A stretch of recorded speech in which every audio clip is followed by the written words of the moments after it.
আসসালামু আলাইকুম রহমতুল্লাহ। আলহামদুলিল্লাহি ওসলাতুল্লাহি আম্মা বাদ। ছোট্ট বন্ধুরা, রাসূলের কথা শুনে প্রোগ্রামের আরও একটি পর্বে তোমাদেরকে স্বাগত জানাচ্ছি। আজকে আমরা 3টি হাদিস পড়ব এবং এর মাধ্যমে আমাদের 47 হাদিস শেষ হবে এবং তারপরে আমাদের একটি ক্লাসের পরে আমাদের ক্লাসটা শেষ হয়ে যাবে এবং আশা করব তোমরা এর মাধ্যমে 50টি হাদিস মুখস্থ করতে সক্ষম হবে। তো চলো দেখি আজকে আমাদের প্রথম হাদিসে কী আছে। আজকে প্রথম যে হাদিসটা পড়ব তাতে রাসূল সাল্লাল্লাহু আলাইহি ওয়াসাল্লাম বলেছেন, মান তাআম্মাদা আলাইয়া কাযিবান ফালইয়াতাবাওয়া মাকআদাহু মিনান নার। আজকে হাদিসে খুবই গুরুত্বপূর্ণ একটি সতর্ক বার্তা দেওয়া হয়েছে যে আমরা যখন কথা বলি তখন মাঝে মাঝে অনেক সময় মিথ্যে কথা হয়ে যায় বা অসত্য কথা হয়ে যায়, কিন্তু ব্যাপারটা যখন দিনের ক্ষেত্রে হবে তখন আমরা এটাকে কীভাবে বিবেচনা করব, বা সাধারণ মিথ্যা কথা আর দিনের ক্ষেত্রে মিথ্যা কথা, রাসূলের ব্যাপারে মিথ্যা কথা, এই ব্যাপারগুলো আসলে কতটুকু ভয়াবহ হতে পারে তা নিয়ে আজকে আমরা জানবো। রাসূল সাল্লাল্লাহু আলাইহি ওয়াসাল্লাম বলেছেন, যে আমার ব্যাপারে মিথ্যা কথা বলে সে যেন কী করে, জাহান্নামে তার স্থান বানিয়ে নেয়। সে যেন জাহান্নামে তার জায়গাটাকে স্থির করে নিল, সেটা ফিক্স করে নিল যে সে জাহান্নামে যাবে। তো রাসূল সাল্লাল্লাহু আলাইহি ওয়াসাল্লামের ব্যাপারে আমরা কোনো কথা মিথ্যা বলতে পারি না। কেন পারি না? কারণ রাসূল সাল্লাল্লাহু আলাইহি ওয়াসাল্লাম কখনো মিথ্যা কথা বলেননি এবং তিনি যা বলেছেন তা মূলত দ্বীনের অংশ, তা মূলত শরিয়া, তা মূলত ইসলাম। তুমি যদি এমন কিছু বলো যা রাসূল বলেননি, তখন কি হবে? তোমার এই কথাটা মানুষ দ্বীন হিসেবে বিবেচনা করবে, অথচ রাসূল এটা বলেননি, আল্লাহ এটা বলেননি। তখন কি হবে? তোমার কথাটাকে মানুষ দ্বীন হিসেবে গ্রহণ করবে। ফলে তোমার এই কথাটা যখন দ্বীন হিসেবে গ্রহণ করছে, তখন আসলে ইসলামের সাথে তার একটা সংঘর্ষ তৈরি হবে। তো রাসূল সাল্লাল্লাহু আলাইহি ওয়াসাল্লাম বলেছেন, কেউ যদি আমার নামে কোনো কথা চালিয়ে দেয় বা আমার নামে সেটাকে রেফার করে দেয় অথচ আমি বলিনি, তাহলে সে কী করবে? সে জাহান্নামে যাবে। তাহলে আমাদেরকে অবশ্যই সতর্ক হতে হবে যে কোনো হাদিস, সেটা হাদিস কি হাদিস নয় তা আগে জানতে হবে, তারপর সেটা বলতে হবে। তো আজকে এই গুরুত্বপূর্ণ হাদিসটি আমরা আমাদের জীবনে কীভাবে বাস্তবায়ন করতে পারি, কোন কোন ক্ষেত্রে আমাদের সতর্ক হতে হবে, সেই বিষয়গুলো এখন আমরা জানব। 1 নম্বর, মিথ্যা প্রচার থেকে বিরত থাকা। কোনো বিষয় যাচাই না করে রাসূল সাল্লাল্লাহু আলাইহি ওয়াসাল্লামের নামে প্রচার করা থেকে সাবধান থাকতে হবে। অর্থাৎ আমরা যেটা বললাম যে দ্বীনের ক্ষেত্রে আমরা এমন কোনো কথা বলতে পারবো না যে বিষয়ে আমাদের কোনো জ্ঞান নেই বা যেটা শরীয়তে প্রমাণিত নয়। ফলে এই যে রাসূল সাল্লাল্লাহু আলাইহি ওয়াসাল্লাম থেকে প্রমাণিত আছে কি না, রাসূল এই কথা বলেছেন কি বলেননি, তা নিয়ে একটা শাস্ত্র দাঁড়িয়ে গেছে, জ্ঞানের একটা মূল কেন্দ্র দাঁড়িয়ে গেছে। তা হলো তারা মূলত জারাহ তাদিল করেছেন, মানে পর্যালোচনা করেছেন যে কোনটা রাসূলের হাদিস, কোনটা রাসূলের হাদিস নয়, কোনটা রাসূল বলেছেন, কোনটা বলেননি, কোনটা রাসূল করেছেন, কোনটা করেননি। এবং এর ভিত্তিতে তারা প্রত্যেকে কী করেছেন? যাচাই বাছাই করেছেন কার কাছ থেকে আমরা হাদিস শিখতে পারবো, কার কাছ থেকে আমরা দ্বীনের জ্ঞান নিতে পারবো। হ্যাঁ, এবং এই বিষয়টাকে নিশ্চিত করা হয়েছে রিওয়ায়াতের মাধ্যমে। রিওয়ায়া মানে কি? যেমন ধরো তোমরা আমার কাছ থেকে হাদিস শিখছো, আমি আবার আমার উস্তাদ থেকে হাদিস শিখেছি এবং আমার উস্তাদ তার উস্তাদ থেকে হাদিস শিখেছেন। এই যে একটা ধারাবাহিকতা, এই ধারাবাহিক বলা হয় সানাদ বা ইসনাদ। তো রাসূল সাল্লাল্লাহু আলাইহি ওয়াসাল্লাম থেকে কী হয়েছে? কোনো একজন সাহাবী শুনেছেন, তারপর সেই সাহাবী থেকে কোনো তাবেঈ শুনেছেন বা তাবেঈ শুনেছেন, তার পরবর্তী প্রজন্ম তার থেকে শুনেছে। এই যে ধারাবাহিকতা, এই যে পরম্পরা, এই যে চেইন, এটাকে বলা হয় কি? সানাদ। এবং সালাফ বলতেন যে লাউলাল ইসনাদ লাকালা মান শাআ মা শাআ, যে এই সানাদের সিস্টেম যদি না থাকতো তাহলে যার যা মন চাইতো তাই বলে দিত দিনের ব্যাপারে। অর্থাৎ তারা বলতো যে রাসূল এটা বলেছেন, অথচ রাসূল বলেননি। তো বলেছেন কি বলেননি তা আমরা কীভাবে যাচাই করব? সানাদ যাচাইয়ের মাধ্যমে। অর্থাৎ এই যে রওয়ায়াগুলো আছে বা বর্ণনাকারী যারা আছে তাদেরকে পর্যালোচনার মাধ্যমে আমরা বুঝতে পারবো রাসূল কোনটা বলেছেন, কোনটা বলেননি। এবং এরই ভিত্তিতে আমরা কখনো বলি কি হাদিসটা সহিহ হয়েছে, হাদিসটা দাঈফ হয়েছে, দুর্বল হাদিস, বিশুদ্ধ হাদিস বা শক্তিশালী হাদিস, এই বিষয়গুলো ওইভাবে বিবেচনা করা হয়। তাহলে আমরা কী করবো না? প্রথমত আমরা কী জানলাম? যে মিথ্যা প্রচার থেকে বিরত থাকতে হবে, কোনো বিষয় যাচাই না করেই রাসূলের ব্যাপারে বলা যাবে না। কেন? কারণ আল্লাহ সুবহানাহু ওয়া তাআলা বলেছেন, ওয়ালা তাকফু মা লাইসা লাকা বিহি ইলম, যে বিষয়ে তোমার কোনো জ্ঞান নেই সে বিষয়ের পিছনে পড়ো না। বুঝা গেল? তারপর 2 নম্বর শিক্ষাটি হলো সত্য বর্ণনা করা। রাসূল সাল্লাল্লাহু আলাইহি ওয়াসাল্লাম বাণীগুলো যাচাই করে সঠিকভাবে প্রচার করা। অর্থাৎ রাসূল সাল্লাল্লাহু আলাইহি ওয়াসাল্লামের মাধ্যমে দিন পূর্ণতা লাভ করেছে, অর্থাৎ দিনটা পরিপূর্ণ হয়ে গেছে। তুমি ইবাদতের কথা বলো, লেনদেনের কথা বলো, মানুষের সাথে ওঠা বসার কথা বলো, বা বৈবাহিক জীবনের কথা বলো, বেচা কেনা সহ আমাদের জীবনে যা কিছু প্রয়োজন সব কিছুই আল্লাহ সুবহানাহু ওয়া তাআলা রাসূলের মাধ্যমে ক্লিয়ার করেছেন। এখন আমাদের দিনে এমন কোনো জায়গা নেই যেখানে তোমার দ্বীনের কোনো নির্দেশনা নেই, আল্লাহ কিছু বলেননি বা রাসূল কিছু বলেননি, তেমন না। বরং আমাদের কী করেছেন? প্রত্যেক বিষয়েই আমাদের জন্য পর্যাপ্ত আয়াত এবং হাদিস আছে, আল্লাহর বাণী আছে, রাসূলের বাণী আছে। সুতরাং আমাদের কী করতে হবে না? নতুন করে নতুন বাণী বানানোর প্রয়োজন নেই, বরং রাসূল আমাদেরকে যে নির্দেশনা দিয়েছেন, যে সুন্নাহ শিখিয়েছেন, তাই যদি আমরা মেনে চলি তাহলে কী হবে? আমরা সুন্নাহর উপরে জীবনযাপন করতে পারবো এবং সত্য মেনে আমল করতে পারবো। 3 নম্বর শিক্ষাটি হলো হাদিস শিখতে উৎসাহী হওয়া। অর্থাৎ আমরা যদি নাই পড়াশোনা করি যে হচ্ছে কোনটা হাদিস না, তাহলে কীভাবে বুঝবো? আমাদেরকে আগে পড়তে হবে। তো এই জন্য পড়ার জন্য আমাদের কী করতে হবে?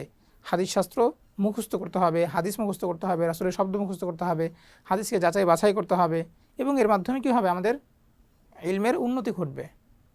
তো রাসূল সাল্লাল্লাহু আলাইহি ওয়াসাল্লাম বলেছেন, যে হাদিস শিখে, যে হাদিস শেখায় এবং হচ্ছে কি যে হাদিসে আগ্রহ প্রকাশ করে, যাচাই বাছাই করে, আল্লাহ তার চেহারাকে আলোকিত করুন। ওকে, এবং আমরা কি করব? হাদিস নিজেরা শিখবো, অন্যদেরকেও শেখাবো। এর মাধ্যমে কী হবে? হাদিসের চর্চা বাড়বে, ফলে কেউ রাসূলের নামে কোনো কথা চালিয়ে দিতে পারবে না, বা হাদিস বলে কোনো কথা চালিয়ে দিতে পারবে না। আমাদের সমাজে অনেক হাদিস আছে যেগুলো হাদিস নয়, কিন্তু মানুষ হাদিস হিসেবে এগুলোকে প্রচার করছে। ফলে কী হবে? যে বিষয়গুলো দিনের অংশ ছিল না, সেগুলো এখন দিনের অংশ হয়ে গেছে। তো এটা একটা বিভ্রান্তি। এর মাধ্যমে কোনটা সঠিক দিন, কোনটা ভুল দিন, এটা পার্থক্য করা যায় না। বোঝা গেল? তাই আমাদের কী করতে হবে? বেশি বেশি হাদিস চর্চা করতে হবে, যার মাধ্যমে আমরা বুঝতে পারবো কোন হাদিসটা সঠিক, কোনটা সঠিক নয়, কোনটা দুর্বল নয়, এবং কোনগুলো আমরা মেনে চলব। তো আশা করি হাদিসের অর্থটা তোমাদের কাছে ক্লিয়ার হয়েছে, এবং এই হাদিসের থেকে আমরা যে শিক্ষাগুলো পেয়েছি সেগুলো আমাদের জীবনে কীভাবে বাস্তবায়ন করব সেটাও আমরা জানতে পেরেছি। এখন আমরা হাদিসটা মুখস্থ করে নিব। রাসূল সাল্লাল্লাহু আলাইহি ওয়াসাল্লাম বলেছেন, মান তাআম্মাদা আলাইয়া কাযিবান ফালইয়াতাবাওয়া মাকআদাহু মিনান নার। মান তাআম্মাদা আলাইয়া কাযিবান ফালইয়াতাবাওয়া মাকআদাহু মিনান নার। যে ইচ্ছাকৃতভাবে আমার উপর মিথ্যা আরোপ করে, সে যেন জাহান্নামে তার বসবাসের জায়গা নিশ্চিত করে নেয়। অর্থাৎ যে ব্যক্তি রাসূলের নামে মিথ্যা কথা বলবে, বা সে কোনোটা তার নিজের কথা এটাকে হাদিস বলে চালিয়ে দিবে, রাসূল বলেছেন এই কথা বলবে, সে কী করবে? নিজেকে জাহান্নামের দিকে ঠেলে দিচ্ছে। সুতরাং আমরা কী করব? বেশি বেশি হাদিস মুখস্থ করব, হাদিস চর্চা করব, এবং যাচাই বাছাই করে জ্ঞান প্রচার করব, যার মাধ্যমে আমরা সঠিক জ্ঞান নিজেরাও পালন করতে পারবো, অন্যদেরকেও এতে উৎসাহিত করতে পারবো। আশা করি তোমরা হাদিসটি বুঝতে পেরেছো। আজকের প্রথম হাদিসটি শেষ হলো, এখন আমরা আজকের দ্বিতীয় হাদিসটি পড়ব। আজকের দ্বিতীয় হাদিসটি খুবই গুরুত্বপূর্ণ। এটা আমাদের ইসলামের মুসলিমদের মধ্যে মাতৃত্ব বন্ধন কেমন হবে, মুসলিমদের সাথে আমাদের আচরণগুলো কেমন হবে, তা নিয়ে মূলত আলোচনা করা হয়েছে আজকের হাদিসে। রাসূল সাল্লাল্লাহু আলাইহি ওয়াসাল্লাম বলেছেন, সিবাবুল মুসলিমি ফুসুকুন ওয়া কিতালুহু কুফরুন। সিবাবুল মুসলিমি ফুসুকুন ওয়া কিতালুহু কুফরুন। অর্থাৎ কোনো একজন মুসলিমকে গালি দেয়া গুনাহ এবং তাকে হত্যা করা কুফর। অর্থাৎ তুমি যখন কোনো মুসলিমের সাথে তোমার মনোমালিন্য তৈরি হয়েছে, সম্পর্কটা খারাপ যাচ্ছে, এই অবস্থায় তুমি তার উপর রেগে আছো, তুমি তাকে গালি দিলে, এই গালি দেওয়াটা হচ্ছে কি একটা গুনাহ, এটা খুবই খারাপ কাজ। এবং তুমি যদি হচ্ছে অন্যায়ভাবে কাউকে আঘাত করো, কাউকে হত্যা করো, এই হত্যা করাটা কী হবে? কুফরের নামান্তর হবে। অর্থাৎ এই যে মুসলিমদের মধ্যে আমাদের সম্পর্কগুলো কেমন হবে, তা মূলত আমাদের শিখতে হবে রাসূল সাল্লাল্লাহু আলাইহি ওয়াসাল্লামের যারা সহচরী ছিলেন তাদের থেকে। তাদের ব্যাপারে আল্লাহ সুবহানাহু ওয়া তাআলা বলেছেন, রুহামা উবাইনাহুম আশিদ্দাউ আলাল কুফার। তারা মূলত নিজেদের মধ্যে ভ্রাতৃত্ব বন্ধন বজায় রাখতেন, এবং কাফিরদের ব্যাপারে তাদের কঠোরতা ছিল। অর্থাৎ তারা নিজেদের মধ্যে কী করতেন? কখনো ঝামেলা করতেন না, বরং হচ্ছে কি একজন আরেকজনের প্রতি শ্রদ্ধাবোধ বজায় রাখতেন, শ্রদ্ধা করতেন। তো আমাদের মুসলিম সমাজেও এই বিষয়টা চর্চা করতে হবে যে মুসলিমদের সাথে যেন আমাদের কখনো মনোমালিন্য তৈরি না হয়, তাদের প্রতি আমাদের যেন কোনো ক্ষোভ না থাকে, তাদের সাথে যেন আমাদের কথা বন্ধ না থাকে। এই বিষয়গুলো একজন মুসলিমের অধিকারের মধ্যে পড়ে। হ্যাঁ, তো এই হাদিস থেকে আমরা শিখতে পারছি যে মুসলিমদেরকে গালিও দেওয়া যায় না, তাকে হত্যাও করা যায় না। কেন? কারণ গালি দেওয়া হচ্ছে গুনাহ, আর হত্যা করা হচ্ছে কি কুফর। তো এই হাদিস থেকে আমরা কি শিখতে পারলাম, এবং এই হাদিসকে আমরা কীভাবে আমাদের জীবনে প্রয়োগ করব, তা একটু দেখে নিচ্ছি। 1 নম্বর, গালি দেওয়া থেকে বিরত থাকা। কারোর সাথে রাগ হলে কটু কথা না বলে ধৈর্য ধারণ করা। অর্থাৎ এই হাদিস থেকে আমরা শিখতে পারছি আমরা গালাগালি করব না। গালাগালি মুমিনের সিফাত না, এবং একজন মুমিন অন্য একজন মুমিনকে গালি দেবে সেটা তো আরও সম্ভব নয়। কেন? কারণ এর মাধ্যমে একজন মুমিনের সম্মান নষ্ট হয়, অথচ এই সম্মান নষ্ট করার কি জুলুম। আল্লাহ সুবহানাহু ওয়া তাআলা, রাসূল সাল্লাল্লাহু আলাইহি ওয়াসাল্লাম বলেছেন যে মুসলিমদের রক্ত, সম্মান এবং অর্থ সম্পদ সব কিছুই হচ্ছে কি অপর মুসলিমের জন্য হারাম। তো তুমি যখন কারো সম্পদ আত্মসাৎ করছো, এটা যেমন হারাম, কাউকে আঘাত করছো অন্যায়ভাবে, এটা যেমন হারাম, একইভাবে তুমি যে কারো সম্মান নষ্ট করছো, এটা কিন্তু হারাম। তো গালির মাধ্যমে কী হচ্ছে?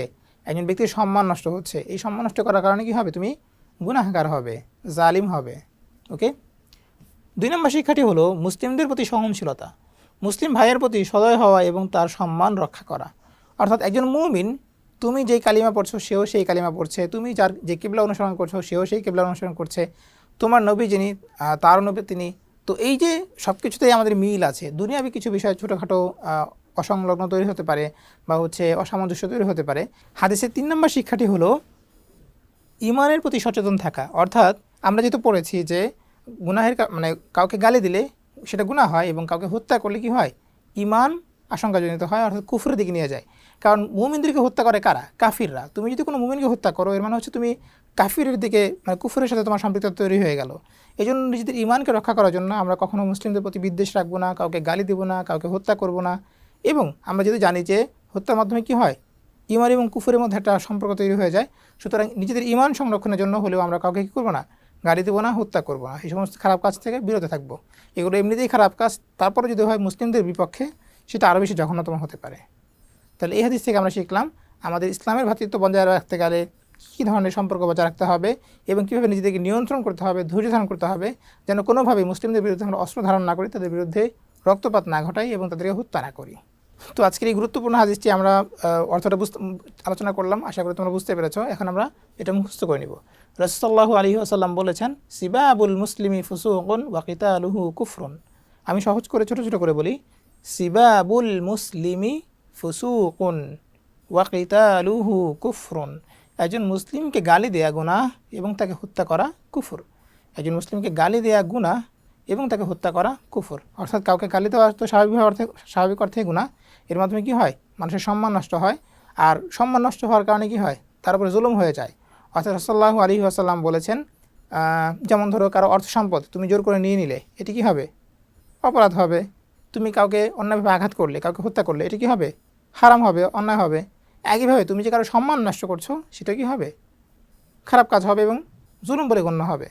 তো এই যে আমরা যখন কাউকে গালি দিই তখন কি হয়, ব্যক্তির সম্মান নষ্ট হয়, তার ভাবমূর্তি নষ্ট হয়, ফলে আমরা কাউকে গালি দিতে পারবো না, মুসলিমদেরকে কোনোভাবেই না। তো সিবাবুল মুসলিমি ফুসুকুন ওয়া কিতালুহু কুফরুন। একজন মুমিনকে গালি দেয়া বা মুসলিমকে গালি দেয়া গুনাহ এবং তাকে হত্যা করা কুফর। আশা করি তোমরা এই হাদিসটি বুঝতে পেরেছ। এখন আমরা আজকের তৃতীয় হাদিসটি শুরু করব। ছোট বন্ধুরা, তো আমরা আজকে ক্লাসের তৃতীয় হাদিসটি পড়তে যাচ্ছি। তৃতীয় হাদিসটি হচ্ছে মৃত্যু নিয়ে। অর্থাৎ এই মৃত্যু আমাদের জীবনের সকল স্বাদকে বিস্বাদ করে দেয়, সকল স্বাদ বিনষ্ট করে দেয় এবং আমাদের জীবনের যে যাপন তাকে কী করে, ব্যাহত করে। ফলে এই যে আমরা দুনিয়া নিয়ে পড়ে আছি, দুনিয়ার সম্পূর্ণ জীবন ব্যবস্থা, সম্পূর্ণ আয়োজন শেষ হয়ে যাবে মৃত্যুর মাধ্যমে। কিন্তু এই মৃত্যুকে আমরা সাধারণত ভুলে থাকি। রাসূলুল্লাহ সাল্লাল্লাহু আলাইহি ওয়াসাল্লাম বলেছেন আমাদের কী করতে হবে, মৃত্যুকে বেশি বেশি স্মরণ করতে হবে। যেমন তিনি বলেন, আকসিরু যিকরা হাযিমিল লাযযাত ইয়ানি আল মাউত। তো তোমরা লজ্জার সমাপ্তিকারী তথা মৃত্যু সম্পর্কে অধিক চিন্তা করো। অর্থাৎ মৃত্যুর মাধ্যমে আমাদের যে ভোগবিলাস, আমাদের যে উদযাপন, আমাদের যে হচ্ছে জীবনযাপন, জীবন ব্যবস্থা সব কিছু ধ্বংস হয়ে যায়। ফলে মানুষ হিসেবে আমরা যে চাই যে আমরা ভালো কিছু করব বা হচ্ছে আমরা নিজেদের জীবনটাকে এনজয় করব, তো এই যে সব কিছুই এনজয়মেন্টের সব কিছু কী হয়ে যায়, শেষ হয়ে যায়। এই জন্য রাসূল বলেছেন যে মৃত্যুকে তোমরা বেশি বেশি স্মরণ করো। কেন? কারণ মৃত্যুর পরে তুমি আর মৃত্যু পরবর্তী জীবনের জন্য কিছুই করতে পারবে না। ফলে জীবিত অবস্থায় তুমি যা করতে পারবে তাই তোমার সম্বল হিসেবে রয়ে যাবে। ওকে, তাহলে এখন আমরা দেখব যে এই হাদিস থেকে আমাদের জন্য কী কী শিক্ষা রয়েছে। তো এই গুরুত্বপূর্ণ হাদিসটি আমরা কীভাবে আমাদের জীবনে বাস্তবায়ন করতে পারি তাই এখন আমরা দেখে নিব স্ক্রিন থেকে। 1 নাম্বার, গাফলতি দূর করা। মৃত্যুকে স্মরণ করলে দুনিয়ার প্রতি অতিরিক্ত আকর্ষণ কমে যায়।